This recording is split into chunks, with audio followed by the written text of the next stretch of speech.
Hello and welcome back. As you can see by the title of this video, we're going to be talking about building confidence, being a late bloomer, and all kinds of stuff. I also wanted to use the videos I took during my move so that they wouldn't go to waste as the intro. But before we get into the video, I wanted to do a little reintroduction because I've been gone for a few weeks and we have a lot of new people here. So hi, I'm Becca. I'm a self-proclaimed late bloomer. Over the last few years, I went through a very big weight loss and fitness journey. I'm currently training for a marathon and I'm getting ready to go back to school to study visual arts. Even though I call myself a late bloomer, I don't feel particularly behind in life. I genuinely think that everything happens when it's supposed to, but I know a lot of people look at that term as a bad thing. I personally love that term because I feel like at least it means that you're blooming. For the longest time, I thought I would just be a little bud that never really sunk my roots in or leaned towards the sun, but everything about my life and myself as a person changed because I decided to take real chances on myself and be bold with this one and only life that I have. So let's get into episode 1 of the Late Bloomer Diaries. If you're new here, welcome. And if you've been here, hey boo, let's get into the video. Hello everybody, I am so excited to be back making content. I feel like it's been weeks since I've made a YouTube video and I really missed it, honestly, which for me is pretty big because I usually don't stick to things long enough for me to miss them. So I guess YouTube is definitely going to be a constant in my life from now on. But we are done with the move, thank God. It was a little miserable, but I'm happy that it got done. We're living in the cutest little loft. And the whole time we were driving back home, I kept thinking how crazy it is that we are living in a smaller space, but we're paying more in rent. And I was like, why is it like that here? Why is it like that? Because in Texas, I feel like we got our money's worth, but I was like, it's fine. I'm going to get over it. The loft is cute.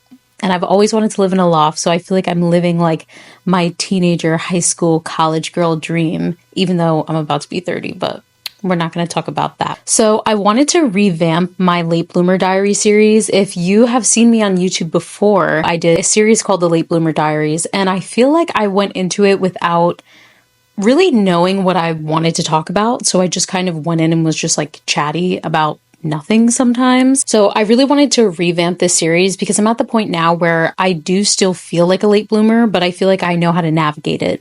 And before I was like in the very early stages of realizing that I felt like a late bloomer and I didn't really know how to express that in a way that I felt like would be helpful to other people. So for this journey of the series, I want to take you guys through some things that I've learned as a late bloomer and ways that I've kind of overcome different obstacles. So for this week's episode on the Late Bloomer Diaries, I want to talk about confidence and how I built confidence in myself and how hopefully you can also learn to build confidence in yourself, because confidence is not something that everyone just has or doesn't have. It's a skill. It's something that you develop and it's something that you learn through your own experiences. Because confidence isn't something that is just like an inherent part of who any singular person is, you have to find ways that help you to really develop that thing. And for me, it started with one, having really good friends. And I think it's hard because as someone who was a late bloomer, but was also very shy and very scared to say my needs in any relationships, including my platonic relationships, for a really long time, I had friendships with people where they kind of like didn't give a shit about me, or they didn't treat me how I would have wanted to be treated. And I would stay in those friendships with people because I was just really lonely. And I also didn't know who I was at the time. And as I've kind of come out of my shell and started to really love myself and take care of myself, I'm able to really kind of lean into the relationships that fuel me and that, you know, kind of give back to me in a positive way. And not every relationship is a give and take type of thing, but when it comes to friendship, a lot of times your friends are supposed to be there to help you, to uplift you, to guide you in ways, and to be so many different things in parts of your life. And sometimes a friend is just a friend, and that's it. But for me, I found that it's really important to make sure that the friendships that I have with people are valuable and that they're actually kind to me, because I almost feel like sometimes bad friendship can be like a form of self-harm, like you're enforcing negative thoughts and negative beliefs that you've had about yourself through bad friendship. And if you have good friends that support you and love you as you truly are, it completely changes your life. Like my best friend, I have a couple of best friends. Okay, I do. I'm one of those people. They don't care. But my girl best friend, my longest best friend, Christine, I love her to death. She is unapologetically herself at all times, and that really helps me to be unapologetically myself. And I feel like having female friendships like that are so exciting and amazing, and they really help you to just be like, my best friend loves who I am. So why do I care if somebody else doesn't love me? You know what I mean? But I have a couple of friends that I've met throughout my life who have truly changed the way that I see friendship, but especially having really good women friends. Not everybody grows up in an environment where the women in your life are supportive or kind or take care of you in a really genuine way. So when you get older and you make friends, it's kind of hard to be like, to trust people sometimes. Like that's what it was for me. Like for a long time I felt like I didn't trust other women. I felt like they always kind of had it out for me, or they didn't have my best interest in mind. And sometimes it was true and sometimes it wasn't. Like there were definitely friendships that I feel like I kind of sabotaged because I was just like, I feel like I shouldn't trust this person. And as I got older, I realized like that was just my own insecurities, and I didn't really know how to communicate with that person. Like, hey, like, you know, I'm feeling this way about something that you said. Could you clarify that with me? You know, something along those lines. But having really good friendships is an important way to build confidence. And you do that through your own intuition, through having people that have similar interests in you and people who don't have similar interests in you. Because a lot of times they'll help to bring you out of your shell. Like I said, my friend Christine, she is a social butterfly. She is a gem, okay? And I was never like that, but I always admired that about her because I wanted that within myself. So it really helped me to develop that through myself. Like I would watch her and be like, you know what? I can do that too. Christina's doing it. She gave me the confidence to do it. So build good friendships, especially as a woman. Build good women friendships. It is life-changing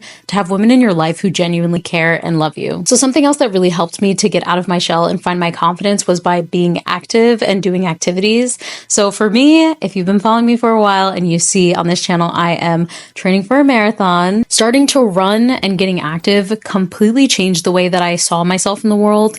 I started out with just walking, and I would just go on a walk for honestly a pretty long time. At some points, there was a time where I was walking 10 miles a day, and I won't be doing that again until May when I walk the Camino.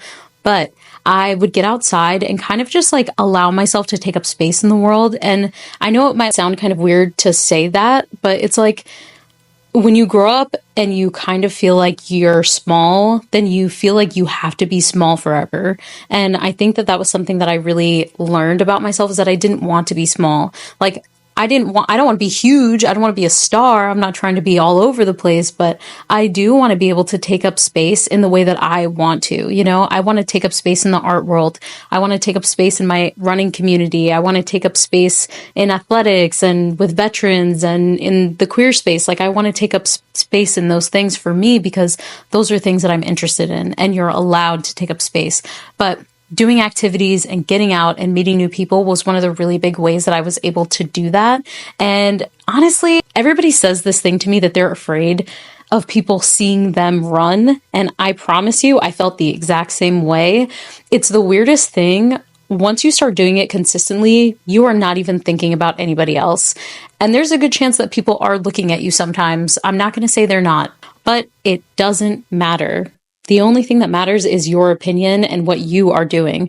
If you're going outside to go on a run or to go on a walk because you're trying to better your health or your life or anything else, that's for you and you only. So get outside, start getting active, try new things, experiment, explore. Even if you're just going on a walk every day, that's enough for you to kind of feel like you're taking up space, and you can find confidence just within that one thing. Okay. So now we're going to talk about overcoming challenges. And for me, I think that overcoming challenges was a huge part of kind of my weight loss journey, still my fitness journey, but also like going back to school, moving, you know, meeting new people, talking to people that I wouldn't normally talk to. It used to be really difficult for me to overcome the voices in my head because they would say kind of mean shit to me, like, be like, what are you doing? Why are you doing this? Why are you talking to these people? Why are you trying this thing? And I realized that those voices in my head that kind of were always pushing me down, those voices were not permanent. like, I thought that that was just like me. I thought I just really thought those things about myself. And I had to teach myself not to think that way. And I did that through overcoming obstacles and by getting through things that I didn't think I would get through. When I first started my weight loss journey, there was everything in my head telling me that I would not get through it. And everything in my head was telling me, you've done this a million times. You're not going to lose the weight this time. I don't know why you think you're going to lose the weight this time, but you're not. Okay. And it took me a really long time to like really get past that thing in my head, but it was by continuously getting over that voice and saying like, I don't want to think this way about myself. I don't want to feel this way about myself. I want to overcome this experience. I want to get in shape. I want to be healthier. I want to this. I want to. And that's kind of how I overcame that version of my negative self-talk. But really, like, overcoming the obstacle of losing weight after trying and failing a million times was one of the really huge things that changed my life. That and sobriety, obviously. But it's like when you overcome obstacles and you really put yourself in a situation where you're like, name the things that you don't like about your life. Can I overcome these things? If the answer is yes, and you actually do it, your confidence is going to go through the roof. Okay. And for me, a lot of it was just like, it started with my weight loss journey. It was like a snowball effect. I actually looked back and found out that the day that I started making content was the first day of my sobriety and the first day that I started taking care of myself and exercising, because I kind of started making content just to, I don't know. I honestly, I feel like I started making content as a way to like keep myself accountable, because I was like, if other people see me doing this, I'm going to be really embarrassed if I fail. And look, the early days of my content, that shit looks crazy. Now, as somebody who I feel like I have a good handle on my content, I'm not going to get into a rant about this, but I do feel like making content was overcoming an obstacle for me because I didn't like to be seen. And in the beginning, people weren't really seeing my stuff, but there were times everybody was seeing my videos and I was like, I don't like this. This makes me uncomfortable. I'm not sure how I feel about it. But overcoming obstacles is something that's really important. And sometimes those obstacles don't have to be huge. It doesn't have to be this giant thing. It could just be like, hey, today I want to get up on time. And it's been really hard for me to wake up at 5 a.m. It doesn't have to be an obstacle that's like life changing. It could just be an obstacle that's life adjusting. You know, something small, and you can do big things, small things, anything that's going to get you to feel more confident in yourself and say, hey, I can do this thing, or I can make changes in my life.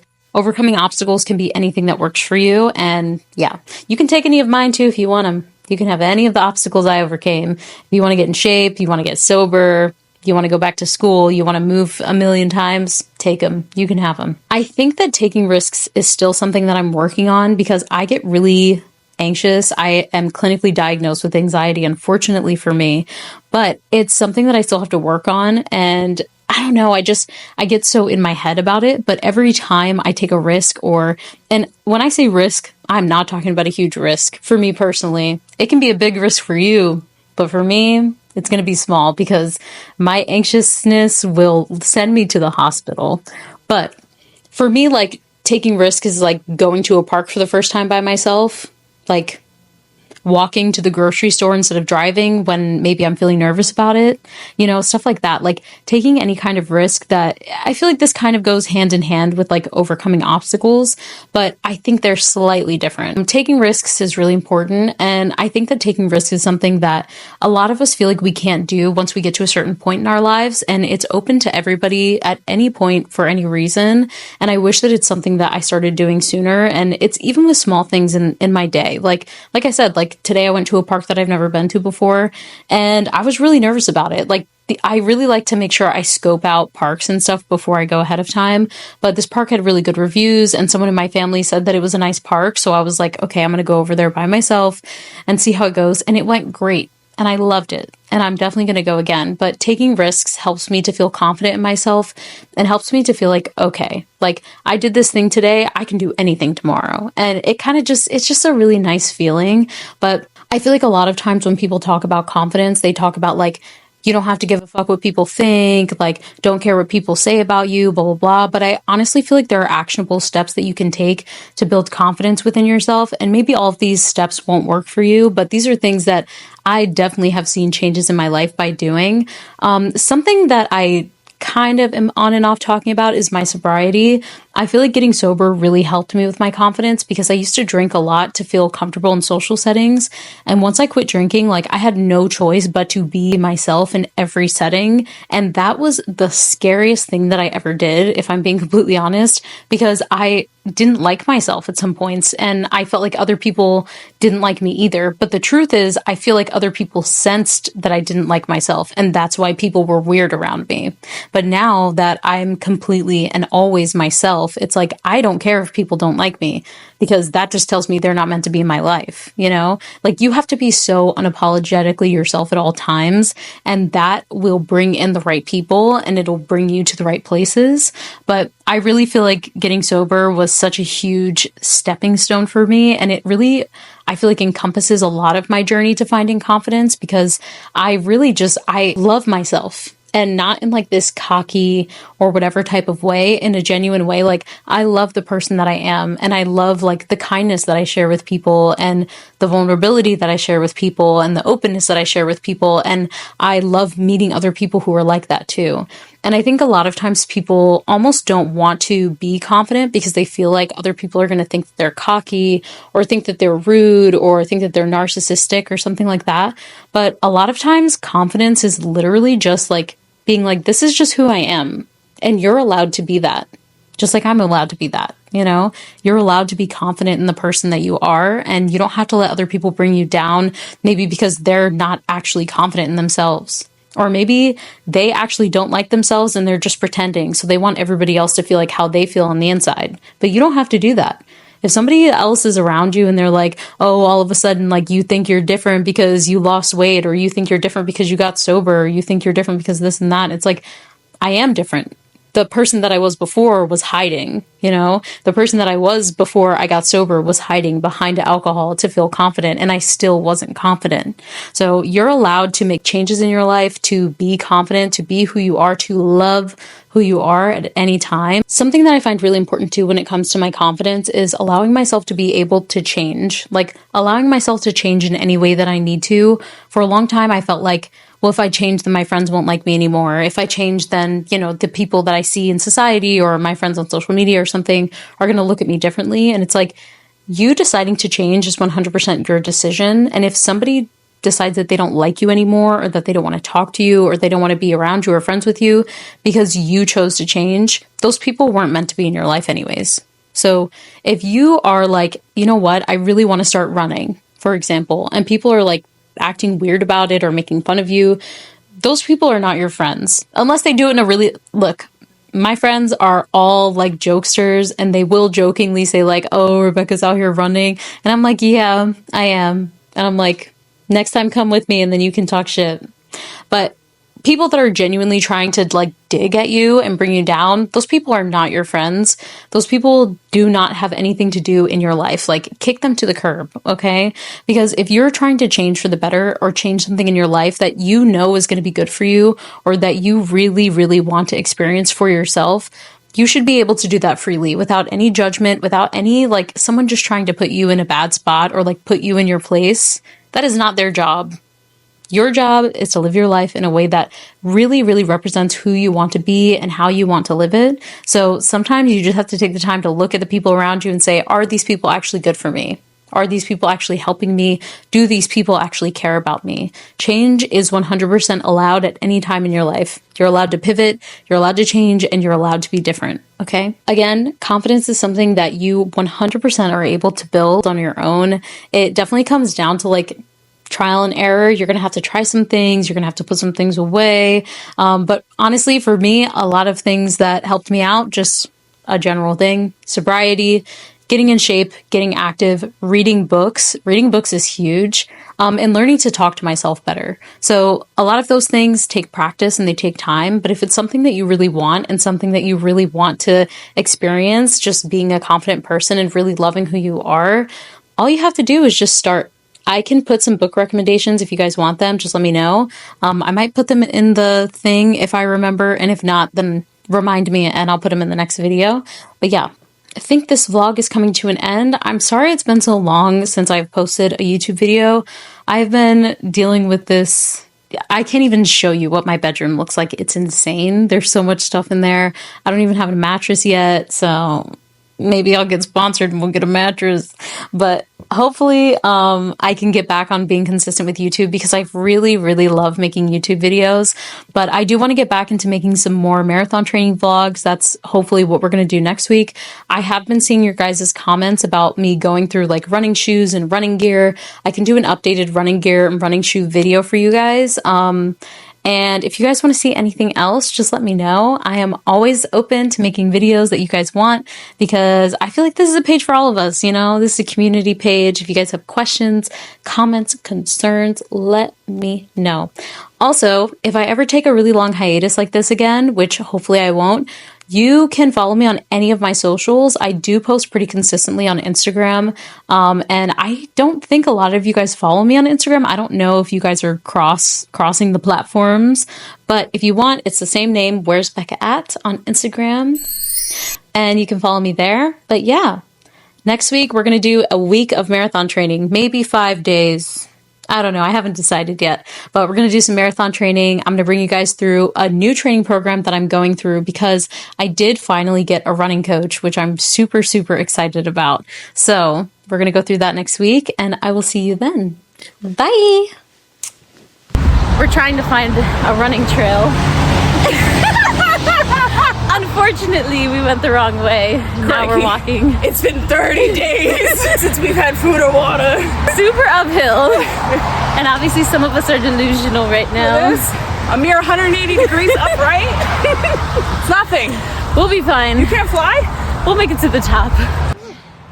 Eddie's like a mile ahead. You'll see there's one triangular shape. Wow. Wow. Oh.